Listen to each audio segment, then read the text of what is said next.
하나님은 나단 선지자를 다윗에게 보내 그의 죄를 깨닫게 하시며 회개할 기회를 허락하십니다.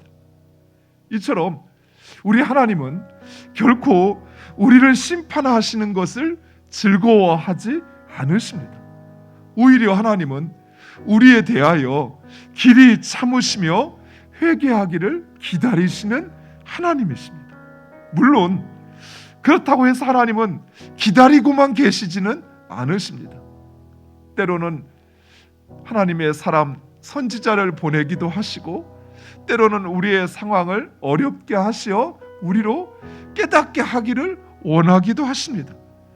그럼에도 깨닫지 못하고 회개하지 못할 때 결국 하나님의 심판의 시간은 우리에게 찾아온다는 사실을 우리는 잊지 말아야 할 것입니다. 나를 향한 하나님의 말씀이 들리지 않을 때, 설교를 들어도 나와는 상관없는 이야기 같고 아무런 감흥도 아무런 도전도, 또 나의 상황을 모르기에 나의 상황과 다르다라고 생각되어질 때, 그때가 바로 우리의 영혼이 가장 위험한 상황에 놓여 있다는 사실, 즉 하나님의 심판에 직면하고 있다는 사실을 우리는 분명히 깨달아야 돼요. 만약 다윗이 회개하지 않았다면 하나님은 다윗에게 주었던 그 왕위를 거두었을 것입니다. 사랑하는 성도 여러분, 우리는 할 수만 있으면 죄를 지어서는 안 됩니다. 죄의 무게는 결코 우리가 감당할 수 있는 것이 아니에요. 여러분 한번 생각해 보세요.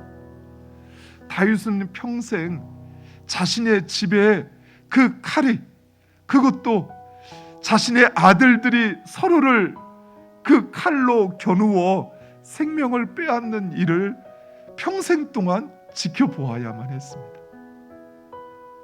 우리가 보통 자식이 부모보다 먼저 죽으면 가슴에 묻는다고 그러잖아요.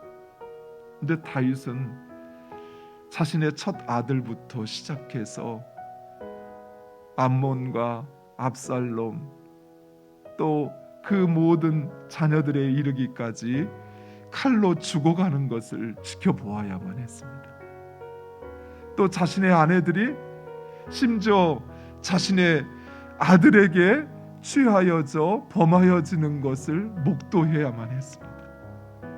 이처럼 죄의 무게는 결코 가볍지 않아요. 그러나 그럼에도 우리에게 회개할 수 있는 기회가 있다라는 것은 너무나도 큰 은혜입니다. 우리는 결코 그 기회를 놓쳐서는 안 돼요. 그리고 우리가 회개할 기회는 다른 때가 아니라 바로 지금이라는 사실입니다. 좀 지나서 이 문제 해결되고 나면, 이 상황만 좀 벗어나고 나면, 그때 그렇지 않아요.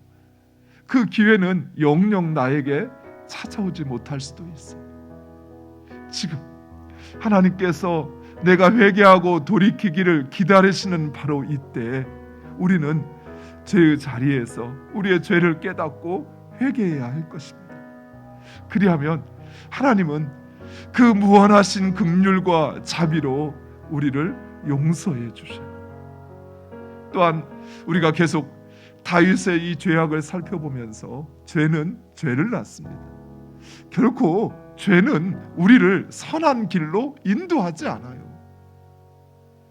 죄는 나뿐만 아니라 내 주변까지도 불태워서 모두 다 홀랑 잿더미가 되기까지 결코 멈추지 않는다는 사실입니다.